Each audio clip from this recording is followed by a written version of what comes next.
Okay, DCM DK Shivakumar ಅವರಿಂದ ಮುಂದುವರಿದ ಹಿಂದುತ್ವ ಜಪ ಇದು. ಕುಂಭ ಆಯಿತು, ಸದ್ಗುರು ಸನ್ನಿಧಿಯಲ್ಲಿ ಅಮಿತ್ ಶಾ ಜೊತೆ ಚರ್ಚೆ ಆಯಿತು. ಈಗ ಶ್ರೀ ಕ್ಷೇತ್ರ ಧರ್ಮಸ್ಥಳಕ್ಕೆ ಡಿಸಿಎಂ ಡಿಕೆ ಶಿವಕುಮಾರ್ ಭೇಟಿಯನ್ನು ಕೊಟ್ಟಿದ್ದಾರೆ. ಮಂಜುನಾಥ ಸ್ವಾಮಿ ದರ್ಶನವನ್ನ ಪಡೆದಿದ್ದಾರೆ. ಉಪಮುಖ್ಯಮಂತ್ರಿ ಅವರು ವಿಶೇಷ ಪ್ರಾರ್ಥನೆಯನ್ನ ಸಲ್ಲಿಸಿದ್ದಾರೆ. ಹುಂಡಿಗೆ ಕಾಣಿಕೆಯನ್ನು ಹಾಕಿದ್ದಾರೆ. ಡಿಕೆ ಶಿವಕುಮಾರ್ ಧರ್ಮಾಧಿಕಾರಿ ವೀರೇಂದ್ರ ಹೆಗ್ಡೆ ಅವರ ಜೊತೆ ಗೌಪ್ಯ ಮಾತುಕತೆಯನ್ನ ನಡೆಸಿದ್ದಾರೆ. ಧರ್ಮಾಧಿಕಾರಿ ಕಾಲಿಗೆ ಬಿದ್ದು ಆಶೀರ್ವಾದವನ್ನ ಪಡೆದುಕೊಂಡಿದ್ದಾರೆ. ಹಿಂದೆ ಕೂಡ ನಾವು ಸಾಕಷ್ಟು ಬಾರಿ ಗಮನಿಸಿದ್ವಿ. ಹಿಂದುತ್ವ ಜಪವನ್ನ ಮಾಡ್ತಾ ಇದ್ದಾರೆ ಎನ್ನುವ ಪ್ರಶ್ನೆ ಉದ್ಭವ ಆಯಿತು. ಕುಂಭಮೇಳ ಇರಬಹುದು, ಸದ್ಗುರು ಸನ್ನಿಧಿಯಲ್ಲಿ ಇವರು ಹೋಗಿರುವಂತದ್ದಿರಬಹುದು, ಸಾಕಷ್ಟು ದೇವಸ್ಥಾನಗಳು, ಮಂದಿರಗಳಿಗೆ ಭೇಟಿಯನ್ನ ಕೊಡ್ತಾ ಇದ್ರು. ಆದ್ರೆ ಹಿಂದೂಗಳು ಹಾಗೆ ಸಾರ್ವಜನಿಕರು ಪ್ರಶ್ನೆ ಕೂಡ ಮಾಡ್ತಾ ಇದ್ದಾರೆ, ಇದೆಲ್ಲ ಸುಮ್ಮನೆ ಬೂಟಾಟಿಕೆ ಅಂತ. ಯಾಕಂತ ಹೇಳಿದ್ರೆ 4% ಮೀಸಲಾತಿಯನ್ನ ಮುಸ್ಲಿಂ ಸಮುದಾಯಕ್ಕೆ ಕೊಟ್ಟಿರುವಂತದ್ದು ಸಮರ್ಥನೆ ಮಾಡಿಕೊಂಡ್ರು. ಜೊತೆಗೆ ಸಂವಿಧಾನವನ್ನೇ ಬದಲಾವಣೆಯನ್ನ ಮಾಡುವಂತ ಪರಿಸ್ಥಿತಿ ಮುಂದೆ ಆಗಬಹುದು ಎನ್ನುವಂತ ಹೇಳಿಕೆ ಕೊಟ್ಟಂತ ಸಂದರ್ಭದಲ್ಲಿ ಎಲ್ಲ ಹಿಂದೂಗಳಿರ್ಬೋದು, ಸಾರ್ವಜನಿಕರು ಅದನ್ನು ಪ್ರಶ್ನೆ ಮಾಡಿದ್ರು. ಇದೆಲ್ಲ ಸುಮ್ಮನೆ ಬೂಟಾಟಿಕೆ, ಕಣ್ಣೊರೆಸುವಂತ ತಂತ್ರ, ರಾಜಕೀಯ ತಂತ್ರಗಾರಿಕೆ, ಸುಮ್ಮನೆ ದೇವಸ್ಥಾನಕ್ಕೆ ಭೇಟಿ ಕೊಡೋದು, ಹಿಂದೂಗಳನ್ನ ಮನವೊಲಿಸುವಂತ ಪ್ರಯತ್ನ ಮಾಡೋದು, ಆಮೇಲೆ ಬೇರೆ ಬೇರೆ ಕಡೆ ಹೋಗಿ ಬೇರೆ ಬೇರೆ ಸ್ಟೇಟ್ಮೆಂಟ್ಗಳನ್ನ ಕೊಡೋದು. ಸಂವಿಧಾನವನ್ನ ಬದಲಾಯಿಸಬೇಕಾಗತ್ತೆ, ಬೇರೆ ಧರ್ಮದವರಿಗೆ ಹಾಗೆ ಮಾಡಬೇಕು, ಹೀಗೆ ಮಾಡಬೇಕು, ಎಷ್ಟು % ಮೀಸಲಾತಿ ಕೊಡಬೇಕು ಅಂತ. ಆದ್ರೆ ಹಿಂದುತ್ವಕ್ಕೆ ಏನಾದ್ರೂ ಆದ್ರೆ ಮಾತಾಡೋಕೆ ಬರಲ್ಲ. ಇದೇ ಡಿಕೆ ಶಿವಕುಮಾರ್. ಈಗ ಶನಿವಾರ ದಂಗಲ್ ಆಗ್ತಾ ಇದೆ, ಮಾತನಾಡೋಕೆ ಬರ್ತಾ ಇಲ್ಲ. ಇನ್ನೇನು ಮಣ್ಣು ಹಿಂದುತ್ವ ಜಪ ಅಂತ ಎಲ್ಲ ರಾಜಕೀಯಗೋಸ್ಕರ ಇಲ್ಲ, ಆ ತರ ಇಲ್ಲ. ರಾಜಕೀಯ ಬೇರೆ, ಅವರವರ ನಂಬಿಕೆಗಳು ಬೇರೆ. ಧರ್ಮಸ್ಥಳಕ್ಕೆ ಆಗಮಿಸಿದ್ದಾರೆ. ಧರ್ಮಸ್ಥಳ ಧರ್ಮಾಧಿಕಾರಿ ವೀರೇಂದ್ರ ಹೆಗಡೆ ಅವರ ಜೊತೆ ಅಲ್ಲಿ ಯಾರೇ ವಿಐಪಿಗಳು ಬಂದರೂ ಕೂಡ ಅಲ್ಲಿ ಅವಕಾಶಗಳಿರುತ್ತೆ. ಧರ್ಮಸ್ಥಳದಲ್ಲಿ ಎಲ್ಲರಿಗೂ ಅಷ್ಟೇ, ಯಾರು ಬರ್ತಾರೆ ಮತ್ತೊಂದು ಎಲ್ಲವೂ ಕೂಡ ಅವಕಾಶಗಳಿರುತ್ತೆ. ನಿಜ. ಆದರೆ ಜನಿವಾರಕ್ಕೆ ಸಂಬಂಧಪಟ್ಟ ಹಾಗೆ ಇದನ್ನು ಜನಗಳು ಪ್ರಶ್ನೆ ಕೇಳಿಲ್ವೋ, ಪತ್ರಕರ್ತರು ಪ್ರಶ್ನೆ ಕೇಳಿಲ್ವೋ, ಪ್ರಶ್ನೆ ಕೇಳುವಂತಾಗತ್ತೆ ಇಲ್ಲ. ಇದು ಗೊತ್ತಾದಾಗ ಪ್ರತಿಯೊಬ್ಬರು ಅವರದರ ಬಗ್ಗೆ ಮಾತಾಡಬೇಕಾಗಿತ್ತು. ಅದರ ಬಗ್ಗೆ ಇದು ಒಂದು ಅಸಹನೆ ಖಂಡಿತವಾಗ್ಲೂ ಸಮುದಾಯಕ್ಕೆ ಇದೆ. ಇದರ ಬಗ್ಗೆ ಇದೇನು ಹಿಂಗಾಗ್ತಾ ಇದೆ, ಯಾರಾಗಿದ್ರೆ ನಾಳೆ ಯಾರು ಏನ್ ಬೇಕಿದ್ರು ಮಾಡಬಹುದಾ, ಇದು ಸರಿನಾ ತಪ್ಪ, ಅವರವರ ಧರ್ಮವನ್ನು ಅನುಸರಿಸುವುದಕ್ಕೆ ಅವಕಾಶಗಳಿದೆ ಮತ್ತೊಂದು ಮಗದೊಂದು ಅನ್ನುವಂಥದ್ದು. ಇವತ್ತು ಭೇಟಿ ಕೊಟ್ಟಿದ್ದಾರೆ. ಬಹುಶಃ ಅಲ್ಲಿ ಮಂಗಳೂರು ಪತ್ರಕರ್ತರು ಅವರನ್ನು ಮಾತಾಡಿಸುವಂತ ಪ್ರಯತ್ನಗಳು ಮಾಡಬಹುದು ಅಂತ ಅನಿಸ್ತಾ ಇದೆ. ಬಸವರಾಜ್ ಇದರ ಬಗ್ಗೆ ಹೆಚ್ಚಿನ ಮಾಹಿತಿ ಕೊಡ್ತಾರೆ. ಬಸವರಾಜ್, ಧರ್ಮಸ್ಥಳ ಭೇಟಿ ಪರ್ಟಿಕ್ಯುಲರ್ಲಿ ಏನಾದರೂ ಕಾರಣಗಳಿದೆಯಾ?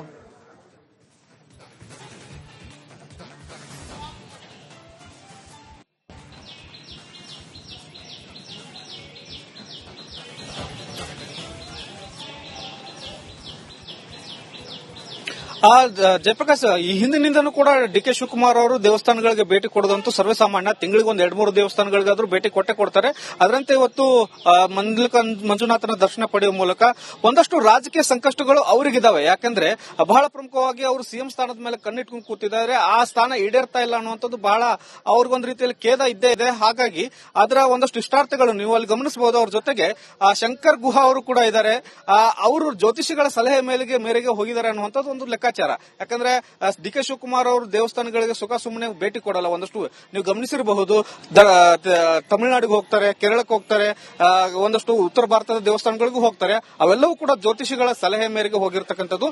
ಈಗ ಹೋಗಿರ್ತಕ್ಕಂಥ ಮಂಜುನಾಥನ ದರ್ಶನ ಪಡೆದಿರ್ತಕ್ಕಂಥದ್ದು ಕೂಡ ಜ್ಯೋತಿಷಿಗಳ ಸಲಹೆ ಮೇರೆಗೆ ಅನ್ನುವಂಥ ಒಂದಷ್ಟು ಮಾಹಿತಿಗಳಿದಾವೆ. ಹಾಗಾಗಿ ಅವರು ಸಿಎಂ ಸ್ಥಾನದ ಮೇಲೆ ಕಣ್ಣಿಟ್ಕೊಂಡು ಕೂತ್ಕೊಂಡಿರೋ ಕಾರಣಕ್ಕಾಗಿ ಆ ಸಂಕಷ್ಟ ಪರಿಹಾರ ಆಗಲಿ ಅನ್ನುವಂಥ ಲೆಕ್ಕಾಚಾರದಲ್ಲಿ ಮಂಜುನಾಥನ ದರ್ಶನ ಪಡೆದಿದ್ದಾರೆ ಅನ್ನುವಂಥದ್ದು ಮತ್ತು ಧರ್ಮಾಧಿಕಾರಿಯಾದಂತಹ ವೀರೇಂದ್ರ ಹೆಗಡೆ ಅವರ ಆಶೀರ್ವಾದವನ್ನು ಕೂಡ ಪಡೆದಿದ್ದಾರೆ. ಅದರ ಜೊತೆಗೆ ಒಂದಷ್ಟು ರಾಜಕೀಯ ಚರ್ಚೆಗಳು ಆಗಿದಾವೆ ಅನ್ನುವಂಥ ಮಾತುಗಳಿದ್ದಾವೆ. ಅವು ಇನ್ನಷ್ಟೇ ಅವರು ಮಾಧ್ಯಮಗಳಿಗೆ ಒಂದಷ್ಟು ಹೇಳಿಕೆಯನ್ನು ಕೊಟ್ಟು ಸ್ಪಷ್ಟನೆ ಕೊಡಬೇಕಾಗಿದೆ. ಅಜಯ್ ಪ್ರಕಾಶ್.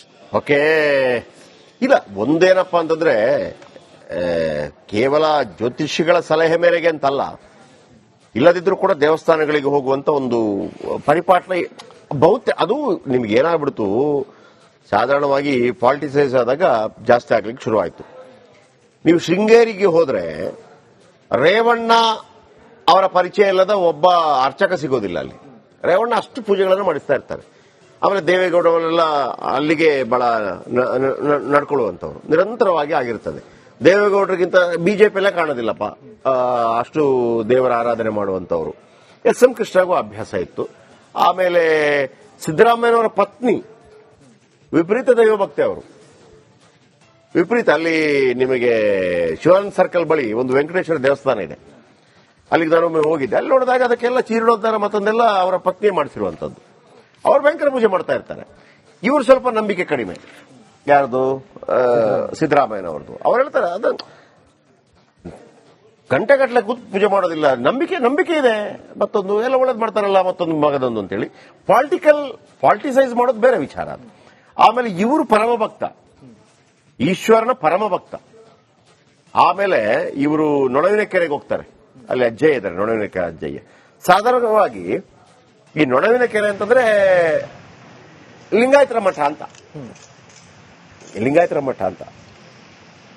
ಬಟ್ ಅಲ್ಲಿ ಯಾವ ಲಿಂಗಾಯತರು ಕೂಡ ನೊಣವಿನ ಕೆರೆ ಅಜ್ಜಯ್ಯ ಇದಾರಲ್ಲ, ಇವರಷ್ಟು ದೊಡ್ಡ ಪರಮಭಕ್ತ ಯಾರಿಲ್ಲ. ಇವರು ಒಕ್ಕಲಿಗ ಆ ಲೆಕ್ಕದಲ್ಲಿ ಕೇಳಿದ್ರೆ. ಅದನ್ನ ಅವರೇ ಹೇಳಿದ್ರು ಮೊನ್ನೆ. ನನ್ನನ್ನೇ ಕೇಳ್ತಾರಪ್ಪ, ನೀನೇನು ನಮ್ಮ ಮಠಕ್ಕೆ ಬರೋದಿಲ್ಲ ಜಾಸ್ತಿ, ಅಲ್ಲಿಗೆ ಹೋಗುವಂಗೆ ಅಂತೇಳಿ. ಎಲ್ಲಾ ಮಠಗಳು ಒಂದೇ, ದೇವರು ಒಂದೇ, ಶಕ್ತಿ ಒಂದೇ, ಎಲ್ಲವೂ ಗೊತ್ತಿರುವಂತದ್ದೇ. ಅವನವನ ಇದಕ್ಕೆ ಅನುಸಾರವಾಗಿ ನಾವು ಮಾಡ್ಕೊಂಡು ಹೋಗಿರ್ತೀವಿ.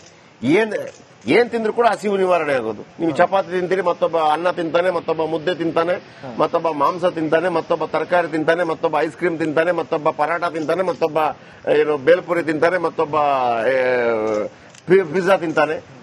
ಫೈನಲಿ ಅದು ಹೋಗೋದು ಎಲ್ಲಿಗೆ? ಹೊಟ್ಟೆ. ಯಾಕೆ? ಹಸಿವು ನಿವಾರಣೆಗೆ. ಎಲ್ಲರಿಗೂ ಗೊತ್ತಿರುವಂತ ಭಗವಂತ. ಈಗ ತೇಜಸ್ವಿ, ಇದೊಂದು ಪೂರ್ಣಚಂದ್ರ ತೇಜಸ್ವಿ ಅವರದೊಂದು ರೈಟಿಂಗ್ ಓದ್ತಾ ಇದ್ದೆ. ಒಬ್ಬನಿಗೆ ಮೋಸ ಮಾಡಬಾರ್ದು, ಒಬ್ಬನಿಗೆ ಚೂರಿ ಹಾಕಬಾರ್ದು, ಒಬ್ಬರನ್ನ ಇದ್ ಮಾಡಬಾರ್ದು ಅನ್ನೋದನ್ನ ಗೀತೆ, ಬೈಬಲ್ ಅಥವಾ ಕುರಾನ್ ಓದಿ ಕಲಿಬೇಕಾಗಿಲ್ಲ. ಅನ್ನ ತಿನ್ನೋ ಎಲ್ಲರಿಗೂ ಅದು ಗೊತ್ತಿರಬೇಕು ಅಂತ ಹೇಳಿ. ಹಾಗೇನೆ ಸೊ ದೊಡ್ಡ ಭಕ್ತರು ಇವರು ಮೊದಲಿಂದಲೂ ಕೂಡ. ಆಮೇಲೆ ನೀವು ಅವತ್ತು ಕುಂಭಮೇಳಕ್ಕೆ ಹೋದಾಗ್ಲೂ ಕೂಡ ಏನು ಅದೇ ನೊಣವಿನ ಅಜ್ಜಯ್ಯ ಇದ್ರು. ಸೊ ಇದು ಯಾರು ಧರ್ಮಸ್ಥಳದ ಜೊತೆ ಒಂದು ಅವಿನಾಭಾವ ಸಂಬಂಧ ಎಲ್ಲ ರಾಜಕಾರಣಿಗಳಿಗೆ ಇದ್ದೇ ಇರುತ್ತೆ. ಲಾಸ್ಟ್ ಟೈಮ್ ಹೋದಾಗ ಇವರಿಬ್ಬರು ಜೊತೆಯಾಗಿ ಹೋಗಿದ್ರು. ಯಾರು? ಸಿದ್ದರಾಮಯ್ಯ ಮತ್ತು ಡಿ ಕೆ ಶಿವಕುಮಾರ್ ಜೊತೆಯಾಗಿ ಹೋಗಿದ್ರು. ಇದರಲ್ಲಿ ದೃಶ್ಯಾವಳಿ.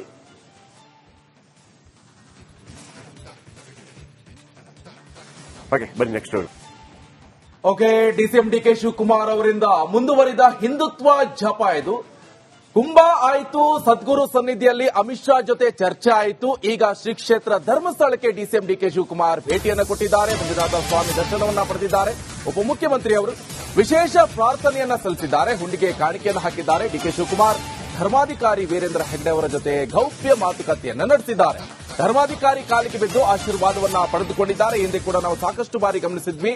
ಹಿಂದುತ್ವ ಜಪವನ್ನ ಮಾಡ್ತಾ ಇದ್ದಾರೆ ಎನ್ನುವ ಪ್ರಶ್ನೆ ಉದ್ಭವ ಆಯಿತು. ಕುಂಭಮೇಳ ಇರಬಹುದು, ಸದ್ಗುರು ಸನ್ನಿಧಿಯಲ್ಲಿ ಇವರು ಹೋಗಿರುವಂತದ್ದಿರಬಹುದು, ಸಾಕಷ್ಟು ದೇವಸ್ಥಾನಗಳು, ಮಂದಿರಗಳಿಗೆ ಭೇಟಿಯನ್ನ ಕೊಡ್ತಾ ಇದ್ರು. ಆದ್ರೆ ಹಿಂದೂಗಳು ಹಾಗೆ ಸಾರ್ವಜನಿಕರು ಪ್ರಶ್ನೆ ಕೂಡ ಮಾಡ್ತಾ ಇದ್ರೆ ಇದೆಲ್ಲ ಸುಮ್ಮನೆ ಬೂಟಾಟಿಕೆ ಅಂತ. ಯಾಕಂತ ಹೇಳಿದ್ರೆ 4% ಮೀಸಲಾತಿಯನ್ನ ಮುಸ್ಲಿಂ ಸಮುದಾಯಕ್ಕೆ ಕೊಟ್ಟಿರುವಂತದ್ದು ಸಮರ್ಥನೆ ಮಾಡಿಕೊಂಡ್ರು. ಜೊತೆಗೆ ಸಂವಿಧಾನವನ್ನೇ ಬದಲಾವಣೆಯನ್ನ ಮಾಡುವಂತ ಪರಿಸ್ಥಿತಿ ಮುಂದೆ ಆಗಬಹುದು ಎನ್ನುವಂತ ಹೇಳಿಕೆ ಕೊಟ್ಟಂತ ಸಂದರ್ಭದಲ್ಲಿ ಎಲ್ಲ ಹಿಂದೂಗಳಿರ್ಬೋದು, ಸಾರ್ವಜನಿಕರು ಅದನ್ನು ಪ್ರಶ್ನೆ ಮಾಡಿದ್ರು. ಇದೆಲ್ಲ ಸುಮ್ಮನೆ ಬೂಟಾಟಿಕೆ, ಕಣ್ಣೊರೆಸುವಂತ ತಂತ್ರ, ರಾಜಕೀಯ ತಂತ್ರಗಾರಿಕೆ, ಸುಮ್ಮನೆ ದೇವಸ್ಥಾನಕ್ಕೆ ಭೇಟಿ ಕೊಡೋದು, ಹಿಂದೂಗಳನ್ನ ಮನವೊಲಿಸುವಂತ ಪ್ರಯತ್ನ ಮಾಡೋದು, ಆಮೇಲೆ ಬೇರೆ ಬೇರೆ ಕಡೆ ಹೋಗಿ ಬೇರೆ ಬೇರೆ ಸ್ಟೇಟ್ಮೆಂಟ್ ಗಳನ್ನ ಕೊಡೋದು. ಸಂವಿಧಾನವನ್ನ ಬದಲಾಯಿಸಬೇಕಾಗತ್ತೆ, ಬೇರೆ ಧರ್ಮದವರಿಗೆ ಹಾಗೆ ಮಾಡಬೇಕು, ಹೀಗೆ ಮಾಡಬೇಕು, ಎಷ್ಟು % ಮೀಸಲಾತಿ ಕೊಡಬೇಕು ಅಂತ. ಆದ್ರೆ ಹಿಂದುತ್ವಕ್ಕೆ ಏನಾದ್ರೂ ಆದ್ರೆ ಮಾತಾಡೋಕೆ ಬರಲ್ಲ. ಇದೇ ಡಿ ಕೆ ಶಿವಕುಮಾರ್. ಈಗ ಜನಿವಾರ ದಂಗಲ್ ಆಗ್ತಾ ಇದೆ, ಮಾತನಾಡೋಕೆ ಬರ್ತಾ ಇಲ್ಲ. ಇನ್ನೇನು ಮಣ್ಣು ಹಿಂದುತ್ವ ಜಪ ಅಂತ ಎಲ್ಲ ರಾಜಕೀಯಗೋಸ್ಕರ ಇಲ್ಲ, ಆ ತರ ಇಲ್ಲ. ರಾಜಕೀಯ ಬೇರೆ, ಅವರವರ ನಂಬಿಕೆಗಳು ಬೇರೆ. ಧರ್ಮಸ್ಥಳಕ್ಕೆ ಆಗಮಿಸಿದ್ದಾರೆ. ಧರ್ಮಸ್ಥಳ ಧರ್ಮಾಧಿಕಾರಿ ವೀರೇಂದ್ರ ಹೆಗಡೆ ಅವರ ಜೊತೆ ಅಲ್ಲಿ ಯಾರೇ ವಿಐಪಿಗಳು ಬಂದರೂ ಕೂಡ ಅಲ್ಲಿ ಅವಕಾಶಗಳಿರುತ್ತೆ. ಧರ್ಮಸ್ಥಳದಲ್ಲಿ ಎಲ್ಲರಿಗೂ ಅಷ್ಟೇ, ಯಾರು ಬರ್ತಾರೆ ಮತ್ತೊಂದು ಎಲ್ಲವೂ ಕೂಡ ಅವಕಾಶಗಳಿರುತ್ತೆ. ನಿಜ. ಆದರೆ ಜನಿವಾರಕ್ಕೆ ಸಂಬಂಧಪಟ್ಟಾಗೆ ಇದನ್ನು ಜನಗಳು ಪ್ರಶ್ನೆ ಕೇಳಿಲ್ವೋ, ಪತ್ರಕರ್ತರು ಪ್ರಶ್ನೆ ಕೇಳಿಲ್ವೋ, ಪ್ರಶ್ನೆ ಕೇಳುವಂತ ಅಗತ್ಯ ಇಲ್ಲ. ಇದು ಗೊತ್ತಾದಾಗ ಪ್ರತಿಯೊಬ್ಬರು ಅವರೇ ಅದರ ಬಗ್ಗೆ ಮಾತಾಡಬೇಕಾಗಿತ್ತು. ಅದರ ಬಗ್ಗೆ ಇದು ಒಂದು ಅಸಹನೆ ಖಂಡಿತವಾಗ್ಲೂ ಸಮುದಾಯಕ್ಕೆ ಇದೆ. ಇದರ ಬಗ್ಗೆ ಇದೇನು ಹಿಂಗಾಗ್ತಾ ಇದೆ, ಯಾರಾಗಿದ್ರೆ ನಾಳೆ ಯಾರು ಏನ್ ಬೇಕಿದ್ರು ಮಾಡಬಹುದಾ, ಇದು ಸರಿನಾ ತಪ್ಪ, ಅವರವರ ಧರ್ಮವನ್ನು ಅನುಸರಿಸುವುದಕ್ಕೆ ಅವಕಾಶಗಳಿದೆ, ಮತ್ತೊಂದು ಮಗದೊಂದು ಅನ್ನುವಂಥದ್ದು. ಇವತ್ತು ಭೇಟಿ ಕೊಟ್ಟಿದ್ದಾರೆ. ಬಹುಶಃ ಅಲ್ಲಿ ಮಂಗಳೂರು ಪತ್ರಕರ್ತರು ಅವರನ್ನು ಮಾತಾಡಿಸುವಂತ ಪ್ರಯತ್ನಗಳು ಮಾಡಬಹುದು ಅಂತ ಅನಿಸ್ತಾ ಇದೆ. ಬಸವರಾಜ್ ಇದರ ಬಗ್ಗೆ ಹೆಚ್ಚಿನ ಮಾಹಿತಿ ಕೊಡ್ತಾರೆ. ಬಸವರಾಜ್, ಧರ್ಮಸ್ಥಳ ಭೇಟಿ ಪರ್ಟಿಕ್ಯುಲರ್ಲಿ ಏನಾದರೂ ಕಾರಣಗಳಿದೆಯಾ?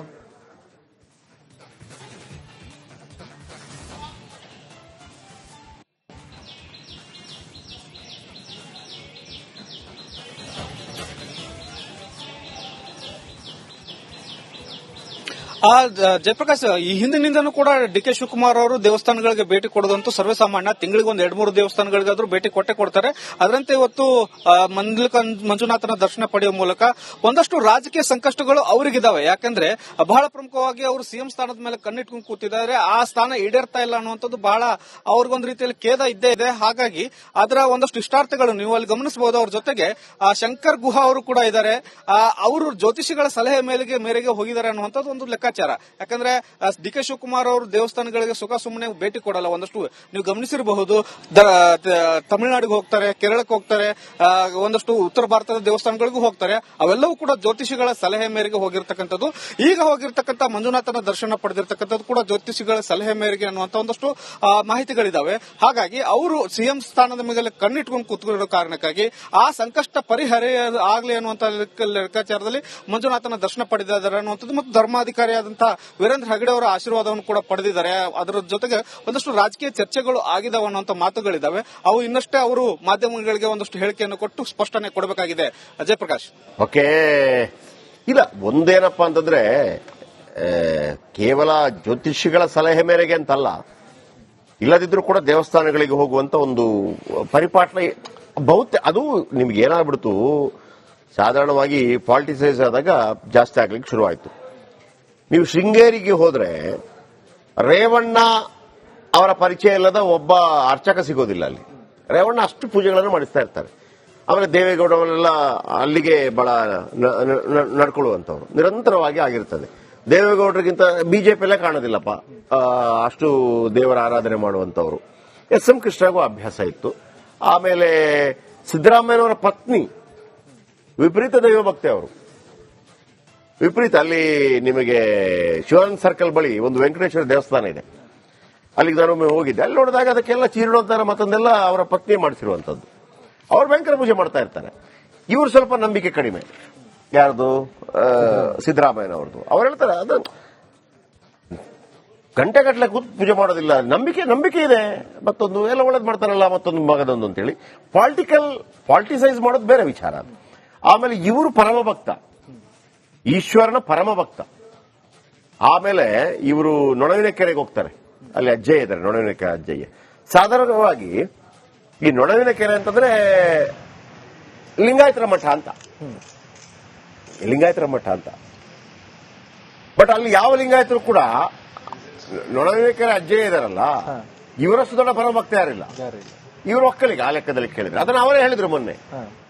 ನನ್ನನ್ನೇ ಕೇಳ್ತಾರಪ್ಪ, ನೀನೇನು ನಮ್ಮ ಮಠಕ್ಕೆ ಬರೋದಿಲ್ಲ ಜಾಸ್ತಿ, ಅಲ್ಲಿಗೆ ಹೋಗುವಂಗೆ ಅಂತೇಳಿ. ಎಲ್ಲಾ ಮಠಗಳು ಒಂದೇ, ದೇವರು ಒಂದೇ, ಶಕ್ತಿ ಒಂದೇ, ಎಲ್ಲವೂ ಗೊತ್ತಿರುವಂತದ್ದೇ. ಅವನವನ ಇದಕ್ಕೆ ಅನುಸಾರವಾಗಿ ನಾವು ಮಾಡ್ಕೊಂಡು ಹೋಗಿರ್ತೀವಿ. ಏನ್ ತಿಂದ್ರು ಕೂಡ ಹಸಿವು ನಿವಾರಣೆ ಆಗೋದು. ನೀವು ಚಪಾತಿ ತಿಂತೀರಿ, ಮತ್ತೊಬ್ಬ ಅನ್ನ ತಿಂತಾನೆ, ಮತ್ತೊಬ್ಬ ಮುದ್ದೆ ತಿಂತಾನೆ, ಮತ್ತೊಬ್ಬ ಮಾಂಸ ತಿಂತಾನೆ, ಮತ್ತೊಬ್ಬ ತರಕಾರಿ ತಿಂತಾನೆ, ಮತ್ತೊಬ್ಬ ಐಸ್ ಕ್ರೀಮ್ ತಿಂತಾನೆ, ಮತ್ತೊಬ್ಬ ಪರಾಟ ತಿಂತಾನೆ, ಮತ್ತೊಬ್ಬ ಬೇಲ್ಪುರಿ ತಿಂತಾನೆ, ಮತ್ತೊಬ್ಬ ಪಿಜ್ಜಾ ತಿಂತಾನೆ. ಫೈನಲಿ ಅದು ಹೋಗೋದು ಎಲ್ಲಿಗೆ? ಹೊಟ್ಟೆ. ಯಾಕೆ? ಹಸಿವು ನಿವಾರಣೆಗೆ. ಅಂದ್ರೆ ಎಲ್ಲರಿಗೂ ಗೊತ್ತಿರೋದು ಭಗವಂತ. ಈಗ ತೇಜಸ್ವಿ, ಇದೊಂದು ಪೂರ್ಣಚಂದ್ರ ತೇಜಸ್ವಿ ಅವರದ್ದು ಒಂದು ರೈಟಿಂಗ್ ಓದ್ತಾ ಇದ್ದೆ. ಒಬ್ಬನಿಗೆ ಮೋಸ ಮಾಡಬಾರ್ದು, ಒಬ್ಬನಿಗೆ ಚೂರಿ ಹಾಕಬಾರ್ದು, ಒಬ್ಬರನ್ನ ಇದ್ ಮಾಡಬಾರ್ದು ಅನ್ನೋದನ್ನ ಗೀತೆ, ಬೈಬಲ್ ಅಥವಾ ಕುರಾನ್ ಓದಿ ಕಲಿಬೇಕಾಗಿಲ್ಲ. ಅನ್ನ ತಿನ್ನೋ ಎಲ್ಲರಿಗೂ ಅದು ಗೊತ್ತಿರಬೇಕು ಅಂತ ಹೇಳಿ. ಹಾಗೇನೆ. ಸೊ ದೊಡ್ಡ ಭಕ್ತರು ಇವರು ಮೊದಲಿಂದಲೂ ಕೂಡ. ಆಮೇಲೆ ನೀವು ಅವತ್ತು ಕುಂಭಮೇಳಕ್ಕೆ ಹೋದಾಗ್ಲೂ ಕೂಡ ಏನು ಅದೇ ನೊಣವಿನ ಕೆರೆ ಅಜ್ಜಯ್ಯ ಇದ್ರು. ಸೊ ಇದು ಯಾರು ಧರ್ಮಸ್ಥಳದ ಜೊತೆ ಒಂದು ಅವಿನಾಭಾವ ಸಂಬಂಧ ಎಲ್ಲ ರಾಜಕಾರಣಿಗಳಿಗೆ ಇದ್ದೇ ಇರುತ್ತೆ. ಲಾಸ್ಟ್ ಟೈಮ್ ಹೋದಾಗ ಇವರಿಬ್ಬರು ಜೊತೆಯಾಗಿ ಹೋಗಿದ್ರು. ಯಾರು? ಸಿದ್ದರಾಮಯ್ಯ ಮತ್ತು ಡಿ ಕೆ ಶಿವಕುಮಾರ್ ಜೊತೆಯಾಗಿ ಹೋಗಿದ್ರು. ಇದರಲ್ಲಿ ದೃಶ್ಯಾವಳಿ.